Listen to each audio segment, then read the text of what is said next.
మా ఇంట్లో కన్నా ముందు మాకు కుక్కలే స్వాగతం పలికినా. మేము ఇంత ముందుకు వీడియోలో చెప్పినట్టు నైట్ 9 o'clock బస్ ఎక్కితే 12 o'clock అయితే బస్ దిగినాం.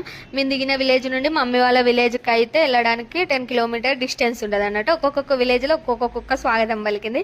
అంతేకాకుండా ఎవరైనా దయ్యాలకు భయపడి దేవుళ్ళ పాటలు వింటే నేను కుక్కలకు భయపడి దేవుళ్ళ పాటైనా.